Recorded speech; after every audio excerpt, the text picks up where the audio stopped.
What is up, everybody? Wednesday night. We're in April, which means, oh no, we're not. We're not even in April yet. Feels I like just it. want to get there. I just want to get there, right?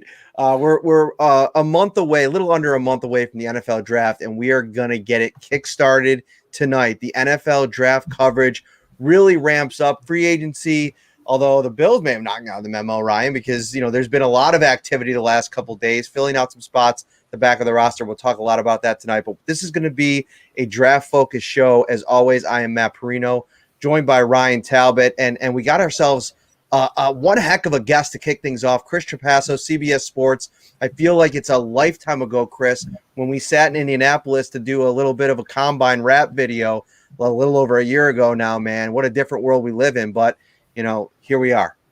Yeah, this is like the most exciting time of the year for me, and especially being on this podcast to talk draft where it's not so distant for people that I'm just rambling and no one really cares what I'm saying, and we can focus about the Bills. So there is really not a better podcast that I will do this entire year than a pre-draft one with Matt Parrino and Ryan Talbot.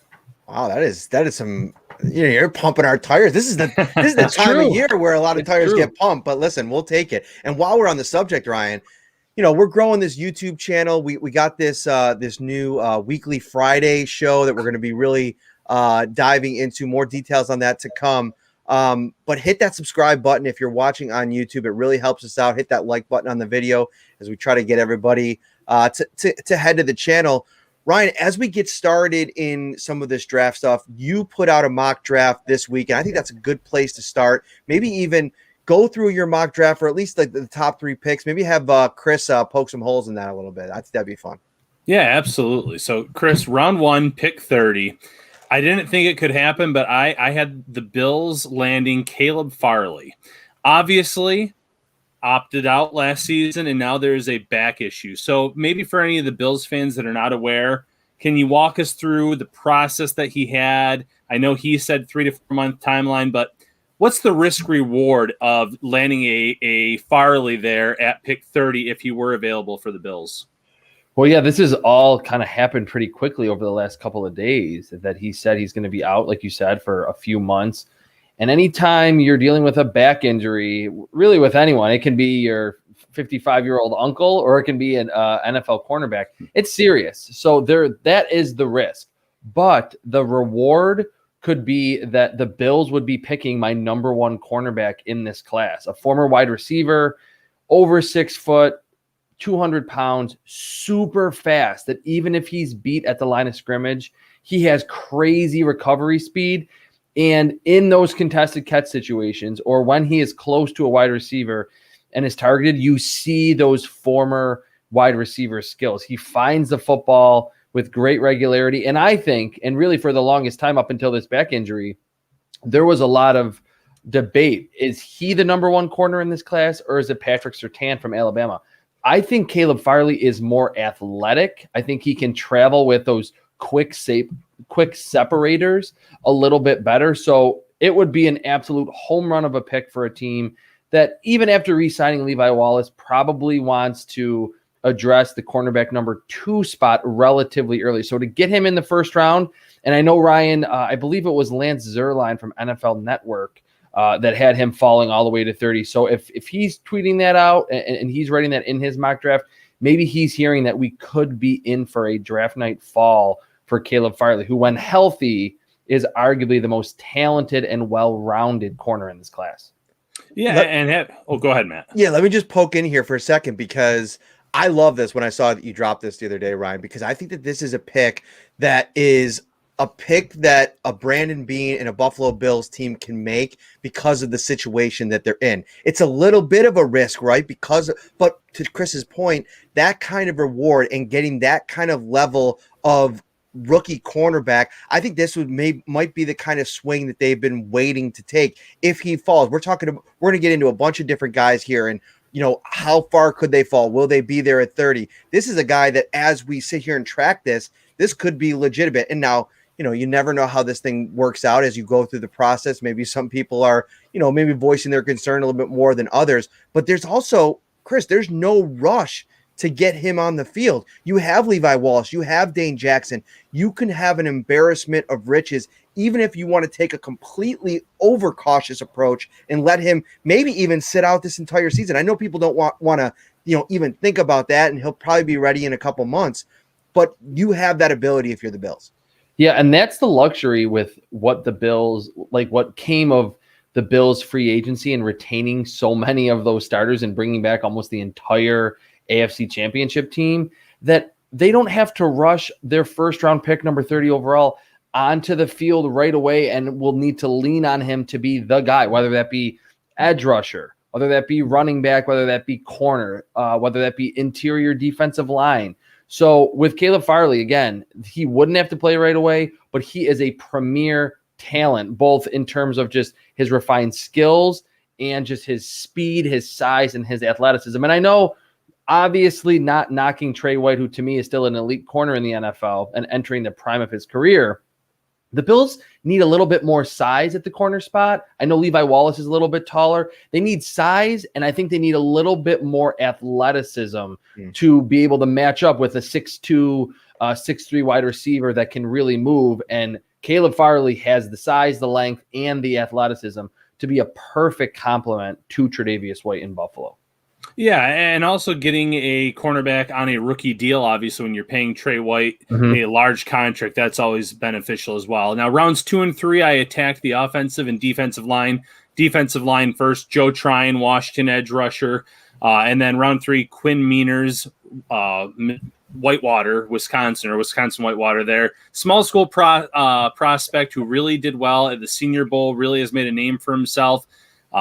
Thinking for that pick specifically, Mitch Moore's concussion history, the Bills like versatility. He can play guard and center. So thoughts on those two prospects? Well, I think those are really good, and they're pretty realistic. That Joe Tryon, I'll just speak to him for a second because you just talked about Miners. Joe Tryon seems kind of like a Bills pick, that he's 6'5", he's 260, very strong run defender. And as a pass rusher, he is a high energy player. There are not any reps that he's complacent using his hands. He likes to go inside a little bit more than I would like, because that kind of leaves him open to get kind of driven past the quarterback or just completely out of the play. He was a 2020 opt-out, so we don't know that much about him. But with his length, speed to power conversion, he's very strong in his upper half, and just that hustle. He kind of feels like a Brandon Beane and a Sean McDermott pick. And then with Miners to be a Senior Bowl standout coming from the D3 level, I think that really says it all. We know in the past that Brandon Beane has kind of leaned a little bit toward those Senior Bowl prospects, especially the ones that have a really good week down there in Mobile. And I think on film, there are times where Miners is a little off balance, and he's probably going to take some time to acclimate to the NFL level in terms of just the pure skill that these pass rushers have in terms of their pass rushing moves. But he is as strong as an ox, and he is a fine athlete. I agree with you, Ryan. I think he can play guard or center. And yes, we do know, like with the re-signing of John Feliciano and the fact that they've had Ryan Bates on the roster for so long, they love that versatility, and it really comes in handy, late into a season or into the playoffs. On Tryon a little bit, I'm very, and this will transition to the topic that I really want to spend some time on here at the top of the show, and that's the edge rusher position in general, and how the Bills can maybe approach this depending on how the draft falls, and if they go another position and don't address that at 30. I'm interested to know how you kind of, tier these guys, not only in terms of their skill set, but what they're able to do. Like reading up on Tryon a little bit, and I will admit I'm still at the beginning stages of all of this, because as I mentioned on the show multiple times, it's not every year you get to cover the Bills, deep into January. Yeah. So, it kind of took some time, free agency and all that. But Tryon seems like a guy that, doesn't have that high-end athleticism, kind of wins in some of similar ways, going back to last year, reading AJ Epinessa's what scouts were saying about him, kind of looks a lot similar. So do you want to go that route and bring in another guy that kind of does the same kind of things? Are they comparable? And how do you kind of look at this class and what each kind of group does? I think they're similar prospects. I actually liked AJ Epinesa a little bit more. I thought he was better beating blockers with his hands than Joe Tryon. And I agree, Joe Tryon and AJ Epinesa, they're not crazy athletes for the edge rusher spot. And although I do think the Bills like to have a quality run defender, it's really all about getting after the quarterback.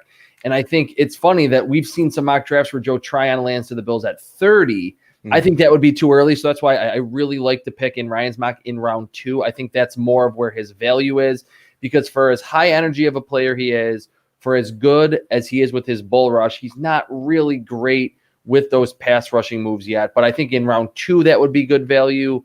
And he does have a little bit of work, but that's what's good, again, about the Bills. Keeping Jerry Hughes, of course, retaining Mario Addison. They don't necessarily need to plug Joe Tryon in as a 700 snap player as a rookie. That's really important. Mm-hmm. So, Ryan, let me get your thoughts here too, and then we'll bounce it over to Ryan. When you look at this edge rusher class, and we're starting to do, the due diligence on each guy, the one guy that kind of stands out to me in terms of being a little bit of an athlete, but also well-rounded, Jalen Phillips from Miami, somebody that, I've had conversations, with as many people as I can, not having the combine this year. And he's a guy that, the value at 30 there with him, he's probably not going to be there, let's be honest. And there's a couple different guys. We can get into Chris Trapasso's latest mock draft as well. He had the Bills going edge rusher at 30. But where are you at, and who's your dream scenario? Because a guy like Gregory Rousseau on the same team as Phillips is a guy that has those crazy traits, but, limited sample size. Yeah, that's a great question. I actually, there's a few edge rushers, and Matt, going to your point, I wouldn't necessarily say that scenario can't happen, because with Phillips specifically, there's obviously going to be a run on quarterbacks early. There's a few wide receivers that we know are going top 10, top 15. Obviously throw a certain tight end in that mix as well, who plays like a wide receiver. So a lot of defensive talent is going to get pushed down the board, and some really good player is going to land in Buffalo's lap. Where the Bills go in that direction, who knows? But yeah, Phillips definitely caught my eye. He had a really impressive pro day recently. So I like that. I like him specifically. Rousseau, I'm not going to say he hurt his draft stock at all, but I could see him falling a little bit past 30 as well. Yeah, I think Jalen Phillips would be a home run pick for the Bills. And really, if you go back and look at those pro day results from the University of Miami, Jalen Phillips was the biggest freak there. I mean, Gregory Rousseau, taller, like 6'7", longer wingspan, but in terms of a vertical, the 40-yard dash, the broad jump, and it shows on film, he's not that explosive. And don't be fooled by 15 and a half sacks as a redshirt freshman, which that in and of itself was impressive. A lot of the sacks were coverage sacks or they were on stunts. I think Rousseau is way down the road in terms of being a finished product. Now, again, maybe at 30, the Bills say, hey, you don't have to be that guy right away. But I think right now, the Bills are ready to win the Super Bowl, and they want someone that can come in and be a quality pass rusher in year one, even if he's not a full-time every down player. Jalen Phillips checks all the boxes for me. I have him graded inside the first round, actually a little bit higher than number 30 overall. Speed, power, pretty good bend, knows how to use his hands. He was the number 1 recruit in the entire nation just a few years ago. The only concern that I have with him is the fact that at UCLA, and it's kind of well documented by now, when he started his college career, he had a couple of concussions and actually retired from football before transferring to Miami and having a breakout 2020. So he would be my second in terms of priorities at the edge rusher spot for the Bills at 30. And I don't know if you want to get into him right now.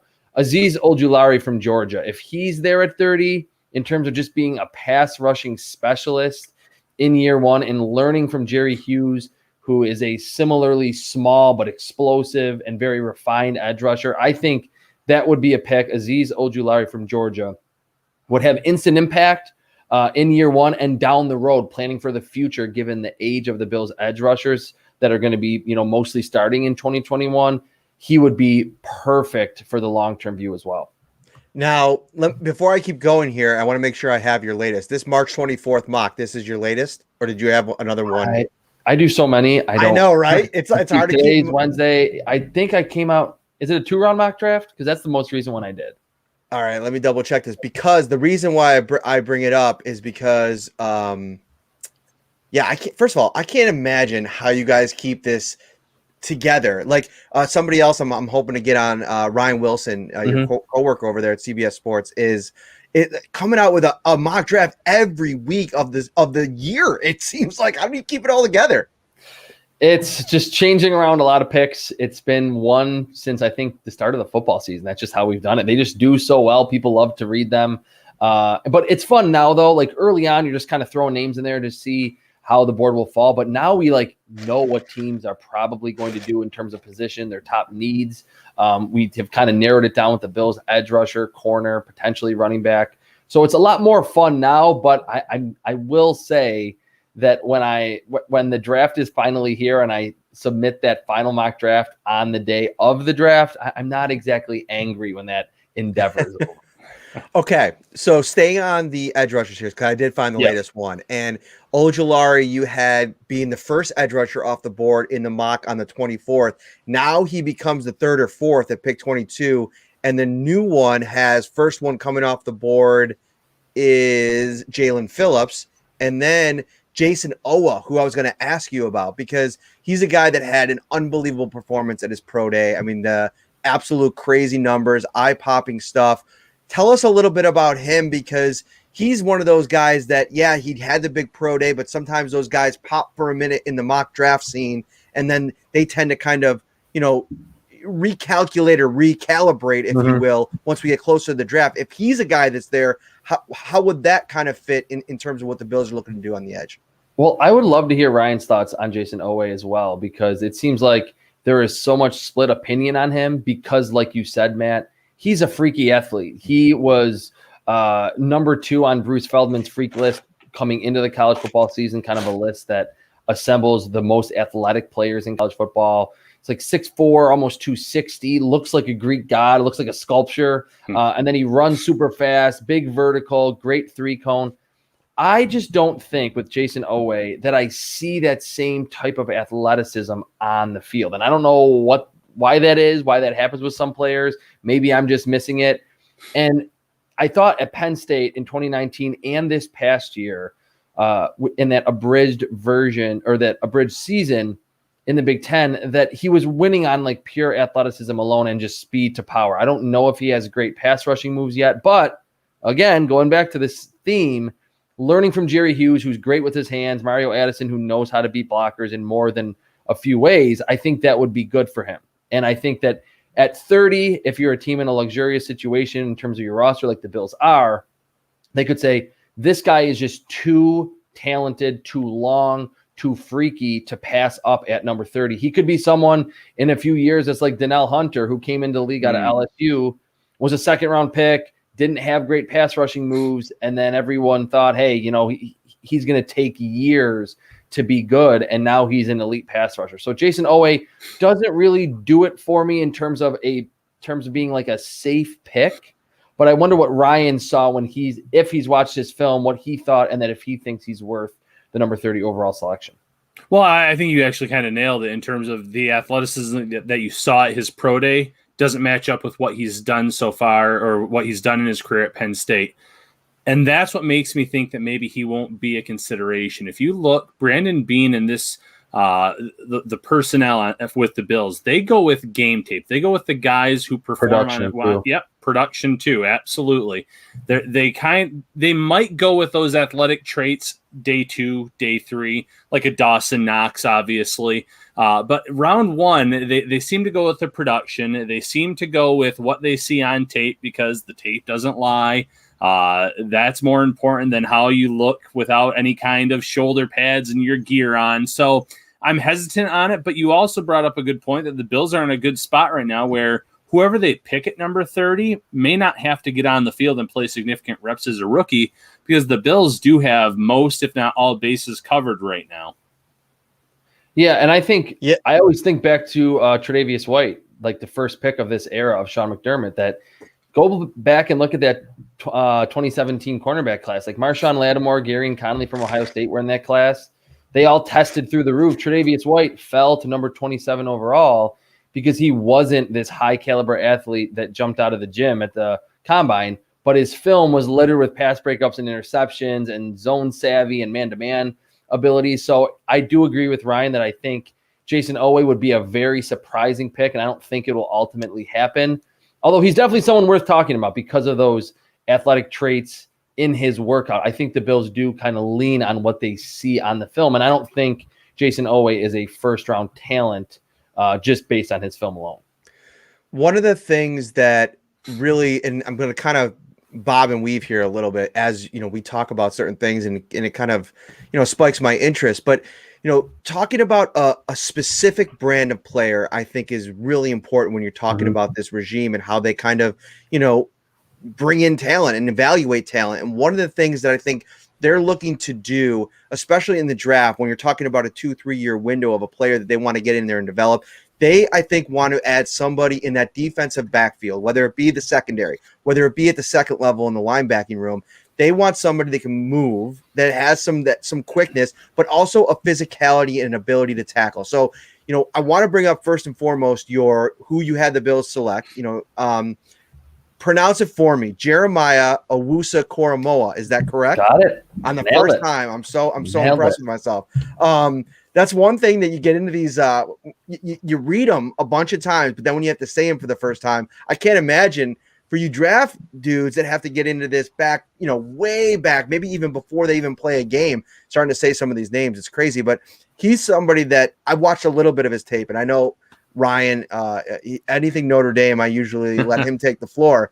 But he seems like the kind of guy, I know there's some tackling concerns, but the kind of, multiplicity to his game, the speed, you have him falling to the Bills at 30. I even think he might be a guy that at 25, Brandon Beane starts to sit on his hands a little bit and maybe make some phone calls. Really talented. Is he a guy that you like? And is there any maybe cornerbacks that fit into what I was just talking about? I absolutely adore Jeremiah Owusu-Koramoah, and it kind of like rolls off your tongue after a while. Okay. Or I just call him Joker, just his abbreviation of his name. He's my number one linebacker in this class. He's, to me, a top 10 talent. Grading him just on all the areas that I think are important at the linebacker spot today, he was just through the roof. I think he's sudden. He's very fast in terms of range to the sideline against the run. And importantly, in today's NFL, traveling down the field with a tight end or a corner, that's like he makes plays 30 yards down the field that 95% of linebacker prospects wouldn't even dare trying. And I think that's why a lot of people are saying he's a safety. Now, what's interesting about him, and I agree with you, man, I think if he got close to the Bills, Brandon Beane would maybe consider moving up a few spots because they usually are using two linebackers, just like the rest of the NFL. Matt Milano, they bring him back, Tremaine Edmonds, going into that fifth-year option decision. But in today's NFL, it doesn't hurt to have that big nickel player. And I feel like last year, I thought they were going to pick Jeremy Chin in round 2. They go AJ Epinesa. Jeremy Chin is the last pick in round 2 and has a great rookie season. So I think at this point, even with Jordan Poyer coming back and Micah Hyde coming back, they're a little bit older, and it wouldn't surprise me, the Bills, the team that has a nickel coach, if they said, hey, you know what, maybe this guy's not going to play a crazy amount of snaps, but just let's let him roam at the second level, cover tight ends, be a slot defender, blitz. He really does it all. I absolutely loved his film. And on draft night, I feel like people would be like, why are they picking a linebacker after signing Matt Milano? But this could be someone that would really make the Bills, like you said, multiple on defense because of all the things he can do in 2021. And then in the future, if things get out of hand in terms of contract demands for Tremaine Edmonds, or, if it gets to a point where Micah Hyde or Jordan Poyer lose a step, you have someone that can literally be your strong safety, your slot corner, your outside linebacker, your blitzing dime linebacker. Jeremiah Owusu-Koramoah, I think at 30, even at 6 foot, 215 pounds, I think he would be a tremendous pick. Although it wouldn't seem like a big need for the Bills right now, I think it actually could be. Yeah, I think you make a great point there. He is a tremendous athlete. He could fill a lot of roles for this team. And just that Buffalo nickel or big nickel position has been the talk of a lot of Bills fans leading up to this year's draft. So if they don't go with Joker, if they don't go with Hamza, those are the two big names that get thrown around a lot. Who are some other big nickel, Buffalo nickel options that you could see the Bills targeting throughout this draft?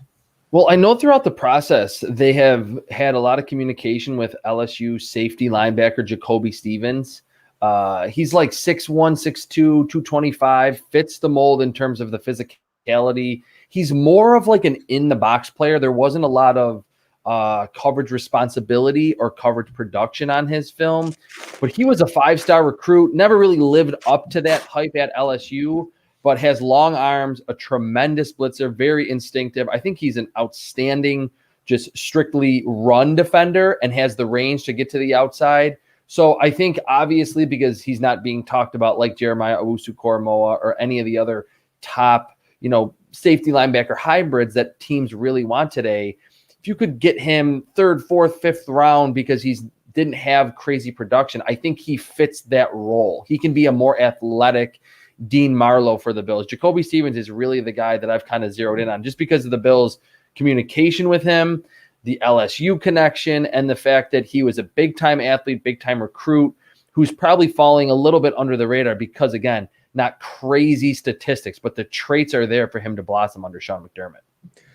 One thing that comes up a lot is, we're looking at the AFC East and how things have shifted a little bit with the New England Patriots making some, fun additions, the tight ends that they brought in. And one of the scary things for Bills fans is, all right, there seems to be this, this at least what people think to be a problem covering tight ends. I mean, Travis Kelce had a good game against them earlier in the season. I think they've been a little bit better than I think that, how things appear. But I think one of the things that they want to do better next year is just cover and affect teams at the line of scrimmage. And that goes more so than just what happens at the point of attack. And I think it also, kind of goes at what you want to do on the outside. And one thing that I think really stood out to me, going back and watching some of the games, I don't think Tre'Davious White was ever 100% last season. Wow. And I don't have any inside information there. But you go back and look at what was going on with him at the beginning of the season, the fact that they had this kind of weird lead up to the season. And then he goes through that first month, suffers the injury, kind of missed that game. Remember the Tennessee situation? Is he in Tennessee? Is he going to play? And then we got to the second half of the season, and it always seemed like to me it wasn't that 2019 Tre'Davious White level of play. And I think one of the best ways that you can go about defending a team like the Patriots, in addition to making additions like a JOK or whoever else you're going to look at in this draft, is getting better play out of the guys that you have on the roster already. And I think a guy like Tre'Davious White, he's going to look at 2021, even coming off of a second-team All-Pro year, and probably look to step his game up. And I wouldn't be surprised if he gets some of those tight end assignments, especially if they're able to add other pieces. You're able to kind of free Tre'Davious White up a little bit more, in my opinion, to maybe do some other things as well. Thoughts on that, Chris? Oh, yeah. I mean, I think that's a pretty good analysis. I didn't know that there was even – I mean, I've gone back to watch some of the film, but I haven't seen anything that I thought that he was injured. But you're right, that mysterious situation with the Titans game. And it wouldn't surprise me because I agree. I don't think Trey White played to the level that he did in 2019. I was expecting a little bit of a regression because he was so good in 2019. But we did see that in year 4, he was able to travel pre-snap with a slot receiver, with a bigger – he wasn't just staying at left cornerback all the time. So I think we will see that in the future. But again, the one issue, and this is nitpicking, with Tre'Davious White, he's like 5'11", 195 pounds, and he's not a crazy athlete. I think the Bills, especially with how much zone they like to play and with how much production that they've gotten out of Levi Wallace, who's not a crazy athlete, but he's long, I think in round 2, round 3, if they don't go corner in the first round, they will prioritize a little bit of a bigger and a faster cornerback so they won't have to put Trey White on the speediest or the biggest wide receiver or tight end that they face. That's like the one thing. I think that's why they brought in Josh Norman. They wanted some more length in their secondary to finally add someone that's not a veteran on his last legs or a journeyman that's been on 4 or 5 other teams. Bring in a top-tier talent, a top 61 talent, if they use that second-round pick on the cornerback spot. that will help Tre'Davious White and allow him to kind of pick and choose his matchups. Yeah, that's a great point. Most mock drafts, Chris, have running back, cornerback, edge rusher. And I think most Bills fans and Bills analysts would agree that after the end of last season, the Bills do need more from their pass rush. But could there be maybe a surprise pick in round one where they don't go with an edge rusher, they go with an interior defensive lineman? That might be a little off the board, but they were reportedly interested in Jaron Reed, who was released by the Seahawks before he signed with the Chiefs. So could they maybe address that pass rush in with someone in round one on the inside, Christian Barmore out of Alabama, or maybe someone else that you have in mind? Yeah, that's a really good point to bring up, because I think low key, even with Star Lotulelei coming back, the Bills kind of have a need on the interior. That they got great contributions, I thought, from Ed Oliver playing nose tackle at 290 pounds. I think they kind of took away from some of his pass rushing prowess in his second season. They bring back Vernon Butler, but they lose Quentin Jefferson, who's kind of a versatile guy up front. If Christian Barmore falls to 30, I think the Bills, especially knowing Sean McDermott's past and in Carolina and even in his first 4 seasons with the Bills, how much he likes to rotate his defensive linemen, not just his DNs, but his defensive tackles.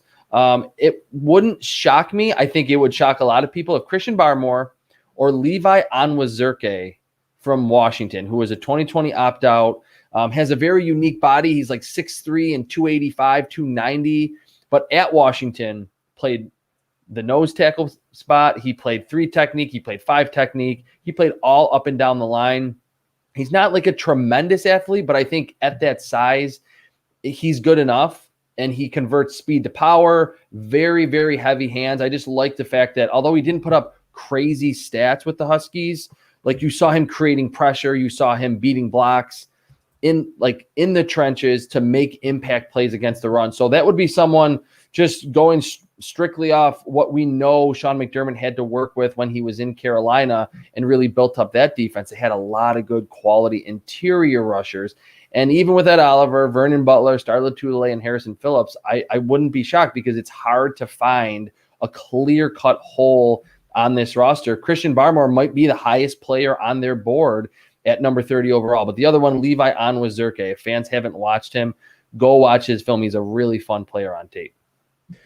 We're going to keep going with a lot of draft stuff here still to come. But there was, the cool thing about having Chris on the show is, obviously he's a draft expert over at CBS Sports. You can follow him at Chris Trapasso on Twitter. I highly recommend it more than anything this time of year. But he's a great Bills follow all year long because he's a Bills fan, and he likes talking Bills as well. And the Bills have been active this week, filling out some of the depth spots on the roster. And I think that, you look at a couple of the moves that they made. They signed Bobby Hart to a one-year deal for linebackers Tyrell Adams today, Markel Lee, really bolstering that linebacker position. Everywhere you look on this roster now, and this will be open up to both of you guys, you're seeing each position being solidified ahead of the draft. That I think you really go into this thing knowing that worst case scenario, even without a draft, you go into next season really confident in each position group. And I saw some, depending on who the guy was over the last couple of days, some real,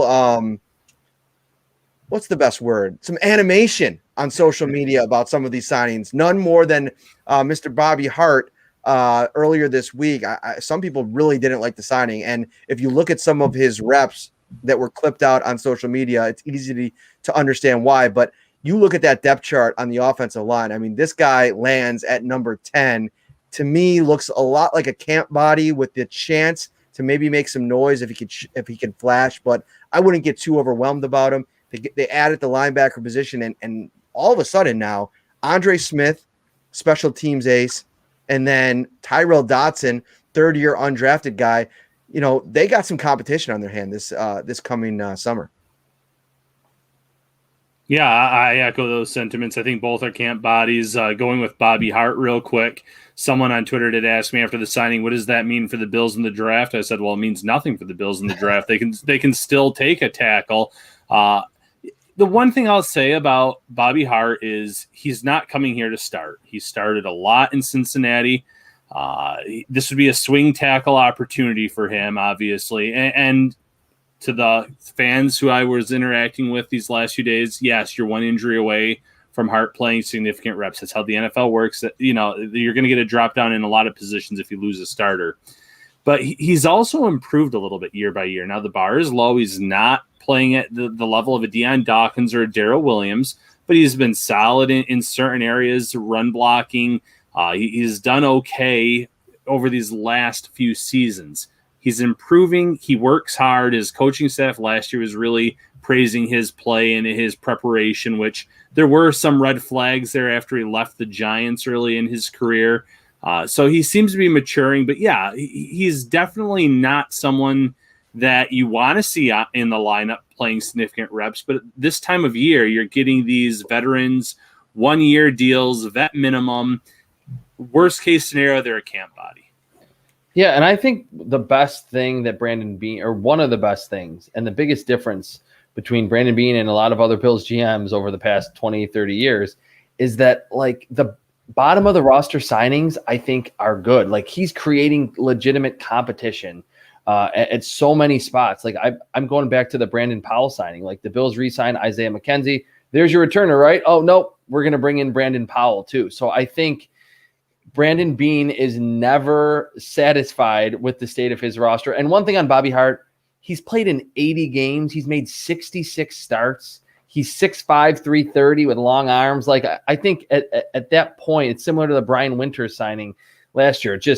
It's hard to find at this point in the season or of the offseason a blocker that has played that much football and has those traits. So, no, I don't think Bobby Hart is anything major in the Bills' plans for 2021, but those accolades to play that much, he's been doing something right to get 80 appearances in the NFL and 66 starts. I just like overall, you have a re-signing of Matt Milano, but then you bring in a bunch of linebackers to keep the depth at that position really good, given that Tremaine Edmonds got hurt last year and Matt Milano has a little bit of an injury history. I think Brandon Beane could have just sat back and said, hey, we resigned our key free agents. We're good. We're going to go into the draft and pick the best player available. But as he's been signing a lot of these players, even F.A. Obata at the defensive end spot from the Carolina Panthers, continuing to improve the bottom of the roster, I think in a way is almost as important as the top of your roster, because like Ryan said,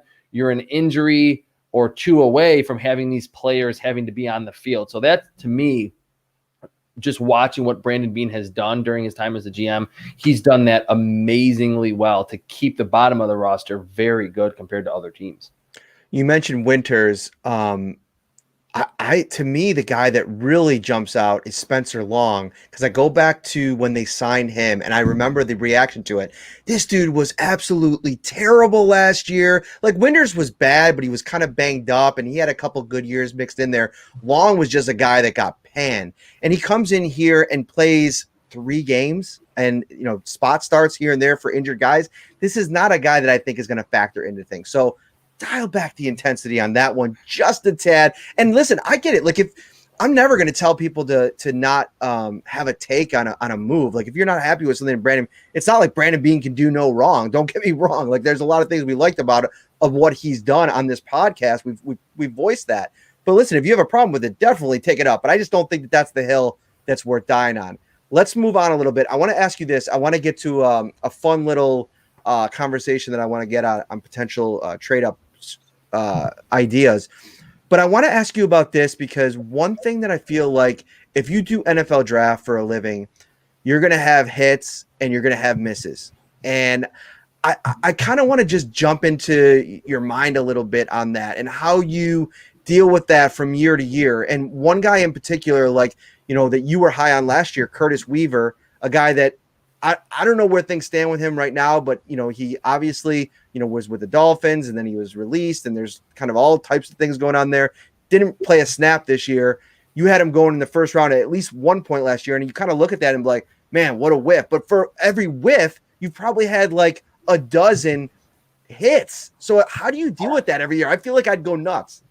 I don't know if it's that good of a ratio, 1 miss to 12 hits, but I'll admit too, though, like, I agree with you. It's deep down, it's not easy. Just like knowing, like, you're going to evaluate 250, 300 prospects, go into this very detailed grading system, write scouting reports, change your grades after pro days and stuff.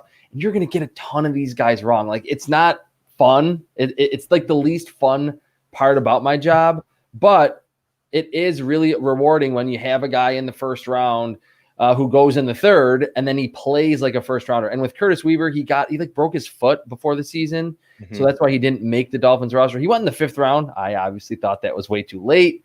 But I always just stand by my convictions. I watch the film. I factor in combine, pro day, the age of the prospects. You don't really want a 24 or 25-year-old out there as a rookie, which is, again, crazy that Tremaine Edmonds is only 23 years old going into year 4. So, yeah, it's not like – there's a few that I've hit on. There's certainly a lot of big whiffs, but definitely with me, I try to make a concerted effort to not be a part of the echo chamber and just, spout off what everyone else is saying. I know a lot of other draft analysts do the same thing, but I'm definitely one that I watch film, factor in all the workouts because athleticism is really important, and then just give you my rankings and my big board right before the draft. So, Chris, if you had to, what would be your biggest hit? The guy that you have pounded the table for and you've been correct about?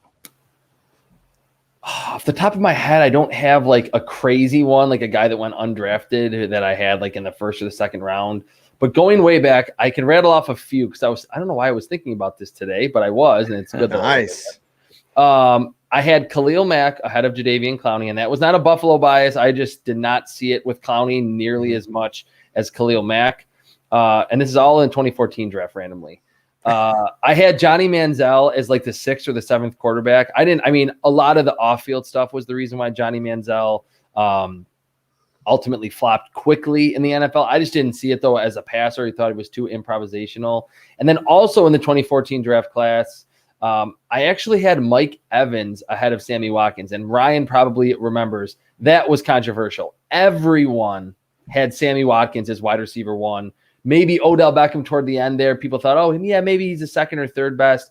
I loved Mike Evans from the start. I thought he made Johnny Manziel the quarterback that he was and to be that highly sought after when I didn't think he was very good. So those 3 kind of stand out. They're not like huge in terms of being hits when no one else had it, but they were just a little bit of slightly different rankings that I did take flack for at the time. And people thought I was nuts for having this Mac edge rusher ahead of Jadeveon Clowney from the SEC, and to not have Johnny Manziel as one of my top 2 or 3 quarterbacks was really deemed as crazy. Same thing with Sammy Watkins. So those, again, because I was randomly thinking about that today, it stuck out in my head. But definitely not 12 hits to every miss. There's a lot of misses in there. I hate it, but I just know it's part of my job.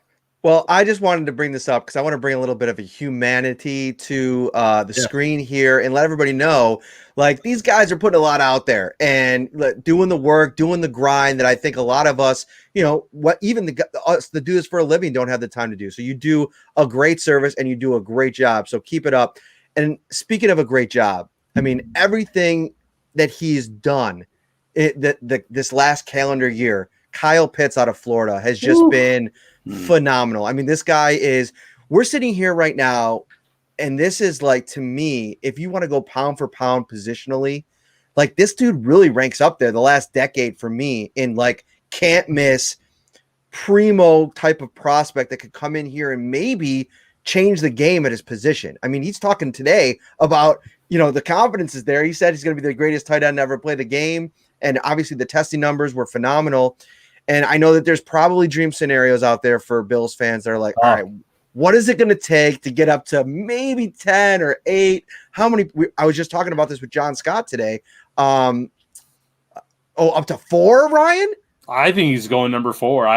I'm calling it now, Falcons.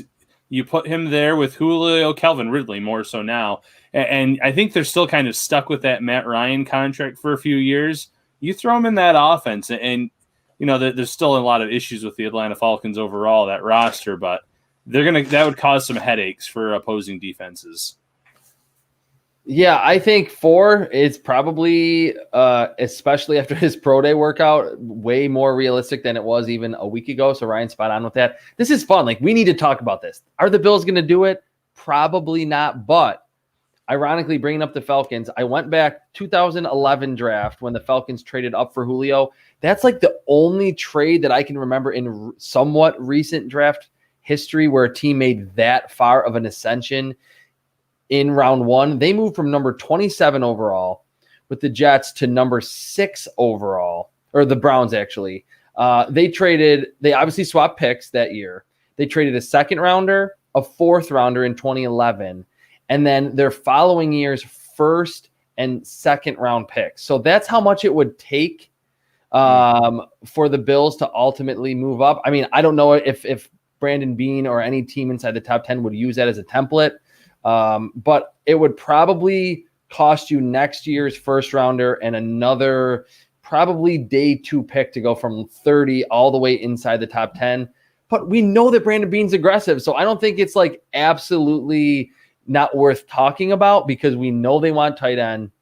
We know how good Kyle Pitts is as a receiver, and we know that Brandon Beane is aggressive. If the Bills sent next year's first, a third, and this year's second, along with pick 30, I'm sure a lot of people wouldn't like that. And me, really, as a draft analyst, just theorizing, like, you don't want to throw away that many early picks because in the long run, they usually, like the team that's trading back, usually gets the better of the deal. But that trade worked out for the Falcons. They got Julio Jones, and I don't know what happened with the rest of those other picks from the team that traded back, but the Falcons would probably have made that move in 2012 and 2013 and 2014. They were fine with that selection. And I really believe what Matt was saying, that Kyle Pitts is on par with Julio Jones in terms of being a premier offensive skill position prospect. What's so funny about this, like the quarterback position is so important. And there's no doubt in my mind that Trevor Lawrence, you have to take him no matter what you think of him. Like, I think the Jacksonville Jaguars as a franchise are in a position that you can't pass a potential generational talent there. No doubt about it. But if you're the Jets sitting there, like from my perspective, outside looking in, like I think you have to make real consideration, even if you don't believe in Sam Darnold, no matter what you think of the other quarterbacks, like I think you have to think about Kyle Pitts there. Like, I know it might sound crazy because the infrastructure in that organization isn't there, but I think it's a bit of a gamble to me. And I don't know these prospects as well as you do, but just reading the back and forth between those that are high on Zach Wilson or Trey Lance or Justin Fields, and those are that talk about maybe some of the potential downfalls of their games, there's too many question marks. With Kyle Pitts, it doesn't seem like there's a question mark. And that's why I think when you bring in the Bills into this scenario, listen, giving up that much draft capital, when you're talking about first and foremost, 2 firsts and Brandon Beane, I could just see the look on his face, just considering that. It's going to hurt him. It's going to pain him down deep. But I think that this is the kind of move with this kind of team, this kind of roster that you consider. But I think the Jets should consider it too, because I don't know, even if it's not Darnold, is there another guy in this draft that you're sold enough on to pass maybe a generational player at another position like Pitts? Well, I'm probably not the best person to ask because I think I've never been high on Sam Darnold, even when he was a prospect at USC. So maybe that's another one of my hits that everyone loves Sam Darnold. Mm-hmm. I had him like graded in the back portion of round 1, and when they traded up from 6 to 3 with trading 3 third-round picks and then picked Sam Darnold, I didn't think it was a good pick.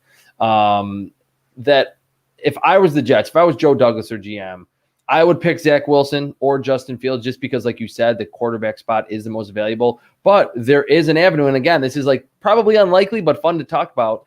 There is an avenue that this new head coach, Robert Saleh, and their GM, Joe Douglas, say, hey, we have a former number 3 overall pick who's 24 years old that had Adam Gase as his head coach and had, like you said, no infrastructure, offensive line, or skill position talent on the team. It's not as though the Jets like have a journeyman 38-year-old quarterback there. They have a young, talented quarterback. I don't think he's polished to the degree that you need to be a franchise quarterback. But Sam Darnold, his presence on that roster would make that really interesting for the Jets to say, hey, maybe we should consider getting him, an elite playmaker in Kyle Pitts to see, ultimately what he could do. It's still at such a young age, given that he's not even 25 years old at this point.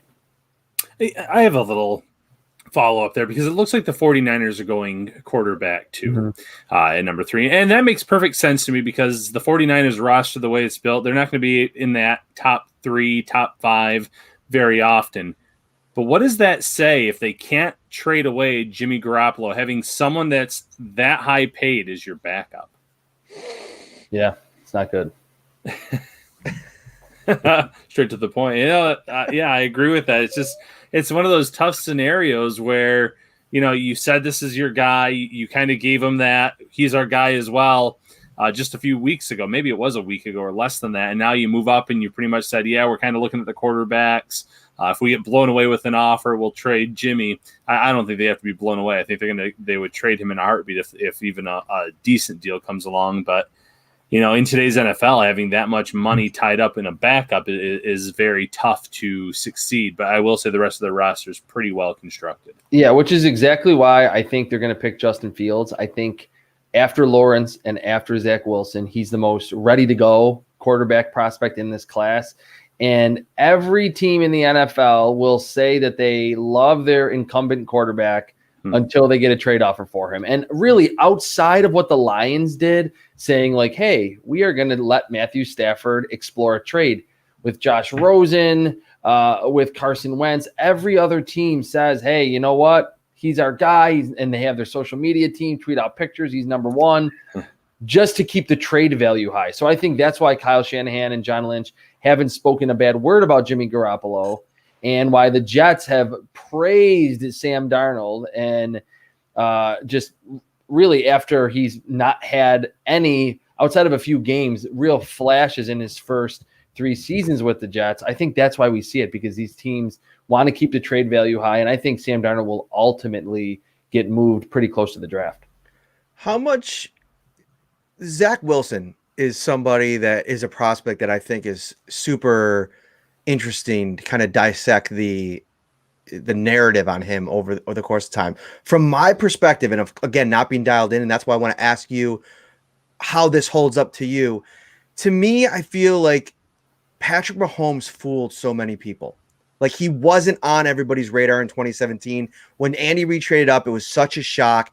And now I almost feel like that people are looking for any type of comparables to find a guy to skyrocket the hype around him. And I feel like all through the college season, it was Justin Fields. At times, Justin Fields over Trevor Lawrence, from what I was hearing. And then all of a sudden you get to postseason, it's like, now wait, Zach Wilson, seen a lot of Patrick Mahomes type stuff from him. All right, what changed? Because I don't feel like I was hearing that as much during the season. This is one of the strangest phenomenons, really, that I've seen since I've been covering the NFL draft, because Justin Fields was sensational against Clemson in the college football playoff. And even though Ohio State lost in the national title game to an absolutely loaded Alabama team, Justin Fields was pretty good in that game too. So that should have been enough. If anyone wants bowl game bias or recency bias for, like you said, Matt, Justin Fields to sustain that number 2 quarterback consensus, it just didn't happen. And I really don't know why. I think more people got to the film on Zach Wilson, including some head coaches that were deep into the playoffs, and said, man, we really like this guy. That's probably, or my best guess, as to why we've seen this crazy ascension for Zach Wilson. He is super talented. I think he does a lot of the things that teams want from their quarterbacks today when they're trying to emulate Patrick Mahomes and Josh Allen and Deshaun Watson. But I think, to your point, which is a good one, that not every young quarterback prospect can do the things that Patrick Mahomes and Josh Allen do on a football field. And I think Zach Wilson being a little bit smaller is not really my issue with him.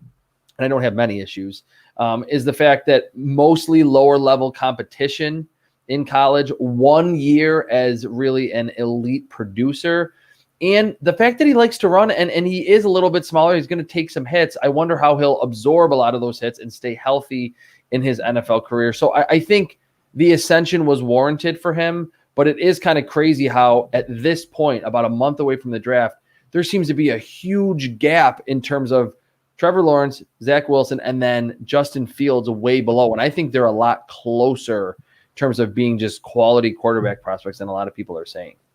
Ryan's going to get to our last topic here, but before we do, in the comments over on Facebook, Ashraf says, Trapasso has some eyebrow raisers. 49ers taking Fields is a prime example. No one has them taking Fields, Lance or Mac. Here's the thing, though. Let me just chime in here because, I'm dissecting a lot of the draft analysis right now. And there's a lot of people that I know that people are saying Mac Jones to the 49ers, but that's eyebrow raising in and of itself to a lot of experts. I mean, Daniel Jeremiah has him ranked as, I think it's 32nd player in the draft. That's a big move words up. And so then you start to put the pieces together, right? And you start thinking, okay, if that's getting out there and people are talking about it, how much do the 49ers want people thinking that they're going to take Mac Jones? So to me, it's not as I think you might be ahead of the game in going with Justin Fields, because I think it goes back to the original point, to your point, that I think he's probably, when all things are said and done, the numbers who prospect in this draft. And that's coming from somebody that's just kind of reading the narratives out there. You got to play multiple games this time of year, I feel like. Yeah, I don't get the Mac Jones thing whatsoever. I mean, I see that he could probably work well in Kyle Shanahan's offense, but we've seen over the last decade, being an offensive play caller, offensive coordinator early in his career in Houston, with the Falcons in Washington, that he can get efficient play out of like any quarterback, whether it be Nick Mullins or CJ Beathard or Kirk Cousins or rookie year RG3 or Matt Schaub. That's not a player that you trade 3 first-round picks for to go from 12 to number 3. Justin Fields, like I said, super accurate, big arm, a lot of athleticism. And I kind of researched this over the past week. A lot of times, especially recently, quarterbacks that are picked in round 1 are the result of a trade up, which is totally fine. That's the one position, even being a draft guy that loves to see teams accumulate a lot of picks. I'm fine. If you fall in love with a quarterback, go up and get him. Go look at the list of the quarterbacks who were picked as a result of a trade up. The guys who have ultimately failed are the guys who are not freaky specimens at the position. Mitchell Trubisky, Jared Goff, Josh Rosen, Sam Darnold. They were all good prospects. People liked them. They did a lot of things well at the quarterback spot. The guys that have succeeded are the guys that have freaky arm talent and are freaky athletes. Patrick Mahomes, Lamar Jackson, Josh Allen, forgetting a bunch, but like those guys are the ones that you trade up for. You don't trade up for someone who can be a middle of the road starter or maybe a little bit above average. I think sitting there at 12 overall, the 49ers could have just sat there and picked Mac Jones if they really, really liked him. To make such an ascension, you're trading up for a Kyle Pitts or a Julio Jones or a Josh Allen or a Patrick Mahomes. That's why I've kind of shied away from any of this talk that it's going to be Mac Jones at number 3 to me. And yes, Kyle Shanahan and John Lynch know way more about football than I do, but I just think that would be preposterous for them to pick him at number 3 overall. Yeah, and I agree with that. So one position where the Bills are stacked is wide receiver, and great talent across the board. Deep, you're talking 5 or 6 guys already competing for a role. But friend of the show, John Scott, said today, there's a lot of these wide receivers testing off the charts at their pro days. They've had productive careers, and you don't want to lose your fastball, so to speak. And Buffalo, you need those wide receivers. So would it be crazy for the Bills to select a wide receiver in the first 3 rounds of this year's draft? And if they did that, would that mean they would almost have to carry 7 wide receivers? Because we already know 1 through 5, 1 through 4 are definitely set in place, with Gabriel Davis being number 4, Manuel Sanders, which you could flip-flop those 2, Cole Beasley, Stephon Diggs. But you'd like to think Isaiah McKenzie, due to his returning ability, the gadget player, would be number 5. You have Isaiah Hodgins that you drafted last year. But should the Bills at least consider taking a wide receiver in these first 3 rounds? Yeah, definitely. And I really like that phrase, don't lose your fastball. Sean McDermott said it. Joe Marino of the Draft Network, who's a Bills guy, has been tweeting it a lot. The Bills use 4 wide receiver sets like near the top of the league in terms of rate. So it's not really a team, and it's kind of why I don't necessarily think they're going to go early tight end. I mean, there's Kyle Pitts, there's Pat Freiermuth, there's Brevin Jordan. After that, the tight end group really drops off. I think the Bills are like, hey, we are a wide receiver-based team that is going to prioritize quickness off the line of scrimmage, separation ability, speed down the field, being able mostly to get open short to intermediate levels for Josh Allen.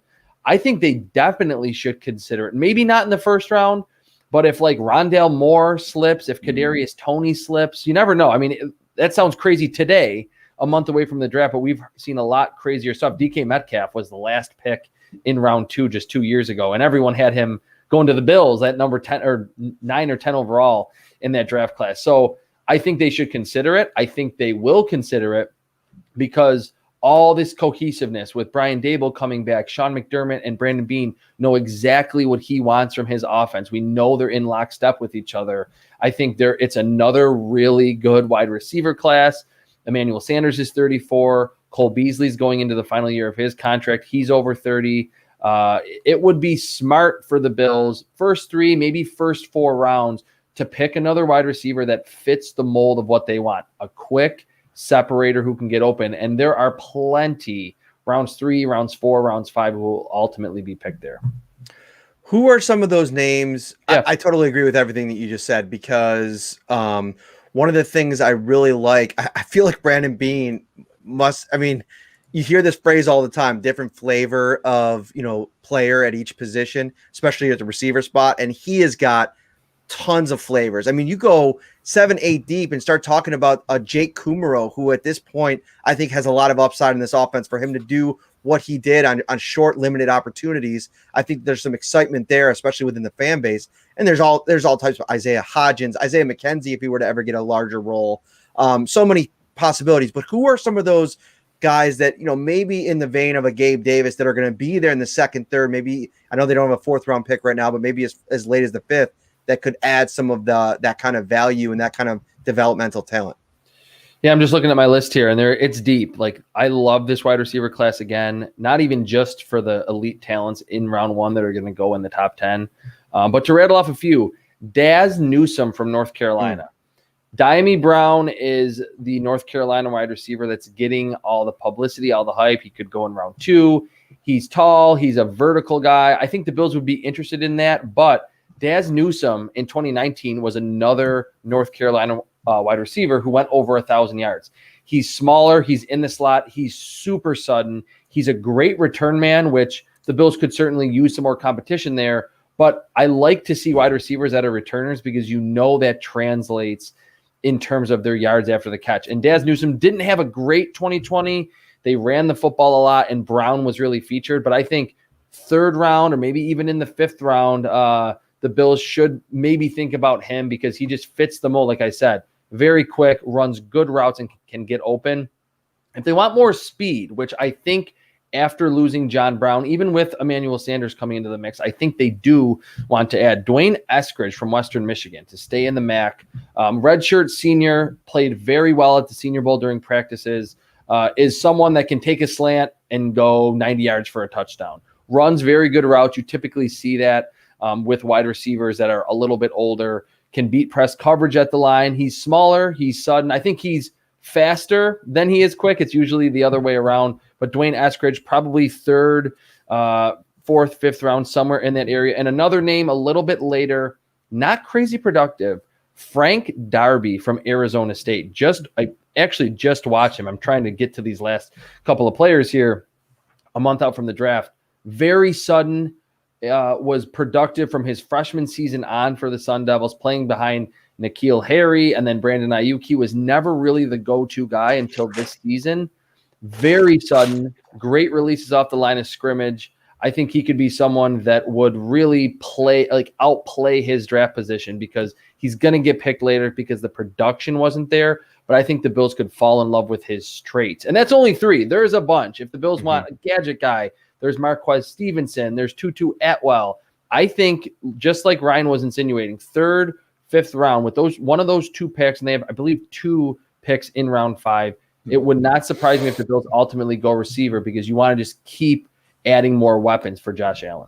One wide receiver I had in my mock draft in round 5 was Smith Marset out of Iowa. What are your thoughts on him as a potential fit in this offense? And he also has the return ability that you mentioned. Yeah, I think he could be truly an upgrade to what Isaiah McKenzie does. That could give you a lot of the jet sweep stuff, reverses. bubble screens. He's smaller, he's skinny, and it's so funny that like normally you ding wide receivers for that, but I think in today's NFL, the league wants wide receivers that are a little smaller, that are a little quicker and a little faster, and the returnability is certainly there as well. I don't know how amazing of a route runner he is in terms of getting open, but similar to Frank Darby, similar to the other wide receivers I talked about, he has the traits to get open because he is sudden.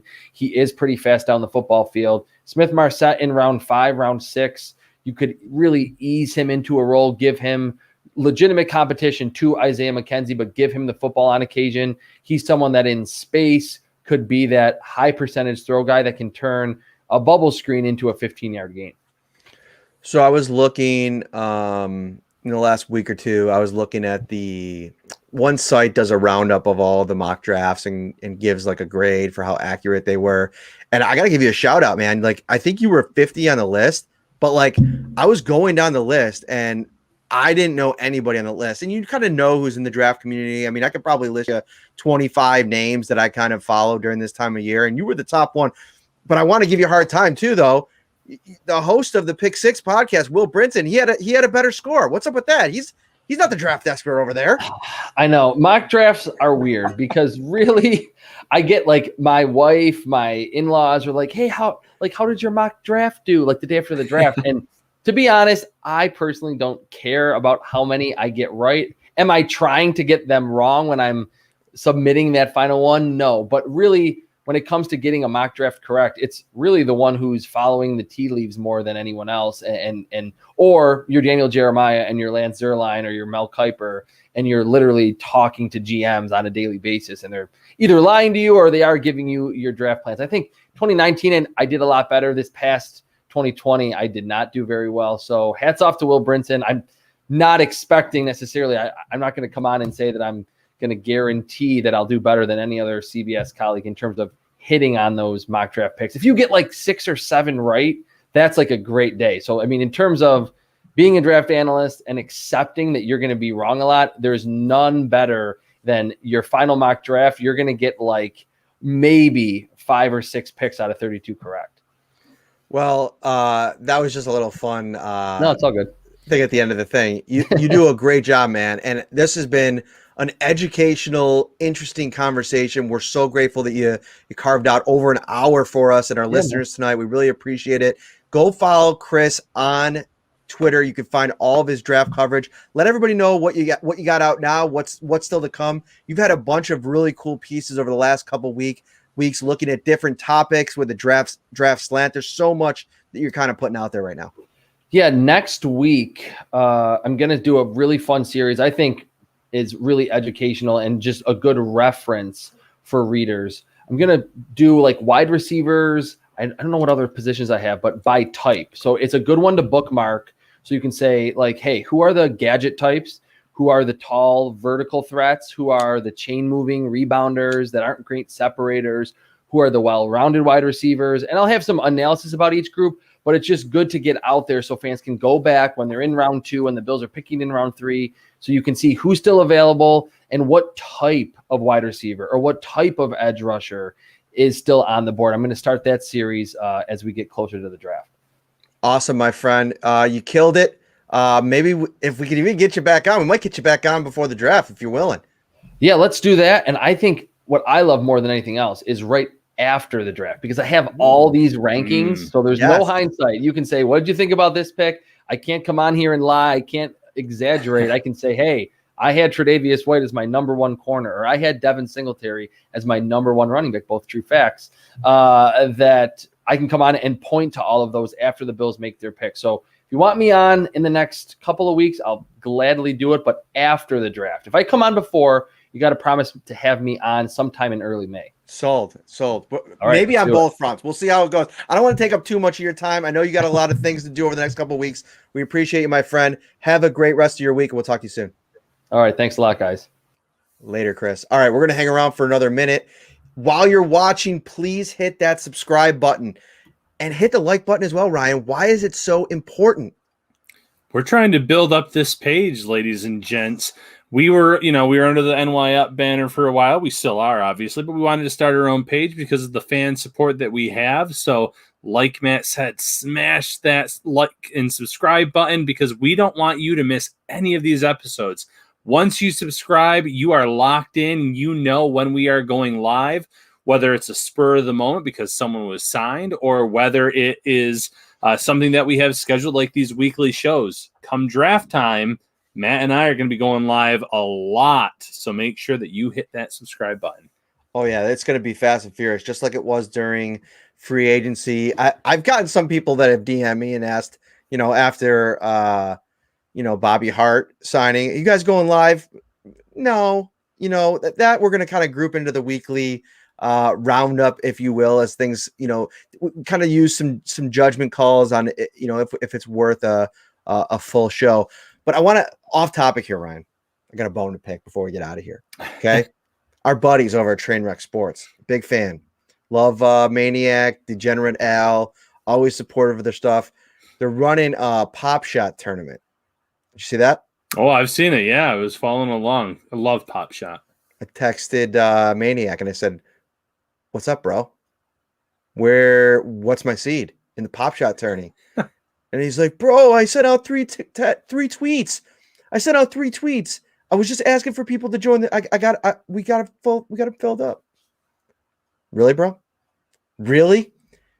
I would come in there and just wipe the floor with your entire lineup that you put together in the Pop Shot tourney, and you can't give me a spot. You give a spot to Joe Conzi and not to me. I'll never forget this. But here's the challenge. I'm laying it out right now. Whoever wins this charade of a Pop Shot tournament, I got the winner. And that's for the real championship because I'm going to drop an 80 or 90 on them. And we're going to stream it. We got some big hoops things coming up. I got to build my, as you said, if you follow me on Twitter, you see I'm trying to build, by the way, my kids' basketball hoop. 5 steps in the 59-step process. I had to put it down. I'm calling in my father-in-law. He's coming over on Friday. We're going to try to build that thing. And then once that's built, we're bringing Marcel over, Nate Geary. They're going to team up against me and John Scott. We're going to stream it. We're going to probably get them 11-0, 21-5, depending on what they want to play up to. We'll see how it goes. But yeah, I'm obviously a big basketball fan. Final thought, Ryan. Yeah, final thought. I can't wait to watch that live stream of that 2-on-2 game. I feel like John Scott has some Shaq vibes going with that build. He's going to be able to back some people down in front of that hoop. So really looking forward to that. Bills fans, thank you for your continued support. Stay locked in with us on social media, on nyup.com, syracuse.com, and of course, right here on YouTube and all of the major podcast platforms. I'm seeing some people creep in saying, "Dang, I missed most of the stream." And that's my bad. Like, I'm going to get a little bit better.